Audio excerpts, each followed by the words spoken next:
आपने कभी sign signature की मतलब फोर्जरी की क्या है दैनंदिनी नहीं, डायरी पे होता था तो पिताजी के दस्तखत करा के लाने होते थे तो खुद कर लिया। ये तो सबसे छोटी है शुरुआत में। एक बार मैंने कई बार, बड़ा मजा आता है सब चीज नहीं, इसमें हमारा लेकिन जेन्युइन कॉज था यार। हमारा ही पैसा होता था, हमारा बैंक अकाउंट होता था, उसमें हमारे स्कॉलरशिप के पैसे आते थे, पर उसको निकालने के लिए हेडमास्टर साहब का भी सिग्नेचर चाहिए होता था आपके साथ साथ। एग्जैक्टली, मैंने वही तो जब भी जाते थे उनके पास तो कहते थे क्यों, कितना निकालोगे? 12 रुपए। क्यों?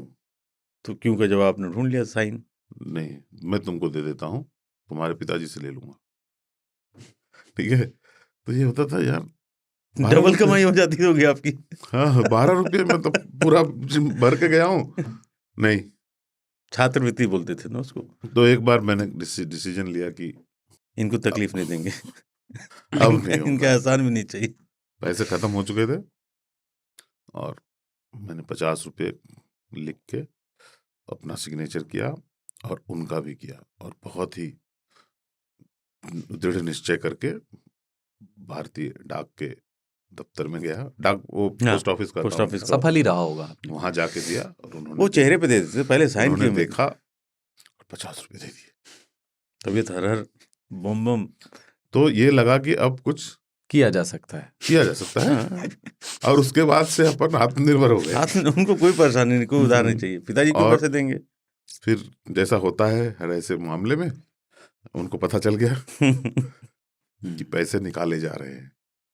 बहुत ही कॉम्प्लिकेटेड था वो, उनको पता चल गया, चाहे किसी ने बताया पासबुक वगैरह होगी जो भी, या वहां से बताया, जैसे भी बताया, तो फिर उनको आश्चर्य हुआ कैसे दे दिया। तो उन्होंने भारतीय डाक के ऑफिस में जो भी लोग होते हैं, तो ऐसे रसूख वाले आदमी थे, छोटा सा शहर, वहां पे बड़ा सा स्कूल और डाकघर, बैंक, ये सब जानते थे उनको। तो उन्होंने पूछा कि भाई जो हम नहीं कर रहे तो बच्चे के सिग्नेचर पे कैसे पैसे दे रहे हो उनको? तो उन्होंने पता किया आपने, तो उन्होंने कहा नहीं, उनके भी सिग्नेचर होते। उसके बाद हमारी सेवा हुई, अच्छी वाली होती है। और उन लोगों को बता दिया गया कि इसका किसी का भी सिग्नेचर हो, इसको पैसे नहीं दिए जाएंगे। गांव में, हर गांव में एक इस तरह के किस्से चलते हैं कि इनको बेवकूफ़ बना के या इन्फ्लुएंस में इनकी ज़मीन लिखवा ली। वो बहुत होता है, इनकी ज़मीन लिखवा ली वाली भाषा में। जैसे हमारे मामा, मेरी जो ननिहाल है वहाँ पे ये किस्सा चलता है कि एक ठाकुर साहब थे और प्रियंका गांधी के इश्क में वो दीवाने हो गए थे और वो चाहते थे शादी करना, और वो उसके लिए मतलब पूरी तरह दीवाने हो चुके थे, खर्च कर, जो उनके पास बहुत पूरे गांव के सबसे बड़े ज़मींदार वही थे, और उनको लोगों ने नशे करवाए, प्रियंका गांधी से मिलवाने का, एक भेंट करवाने का वादा किया और बहुत लूटा उनको, ज़मीनों से लेकर के कैश तक, सभी गांव के लूटो मतलब लोगों ने।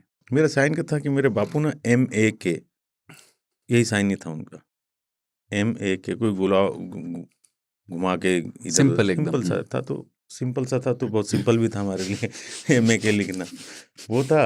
और एक बार कॉलेज वगैरह में बनते थे जाति प्रमाण पत्र, कहीं आवेदन करते थे आप किसी उसके लिए, ITI वगैरह के लिए, तो लगभग सब बच्चा वही भरता था कि हिंडाल्को में नौकरी लग जाएगा, ITI कर लेंगे। तो प्रिंसिपल था ही नहीं।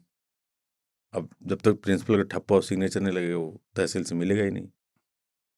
तो हम प्रिंसिपल के रूम में घुसे, ठप्पा ले आए और साइन इतना मार के ठप्पा मार के लपालप जितने 250-300 बच्चे थे दे दिए।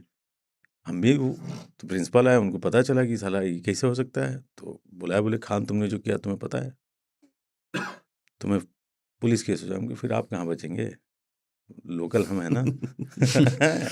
बच्चों को भविष्य के साथ खेलेंगे आप, ऐसा होने नहीं दूंगा मैं। तो उस तरह के काम के नुकसान नहीं। इनफैक्ट दिल्ली में आया था, छात्र नेता था, तो वही तेवर वही था।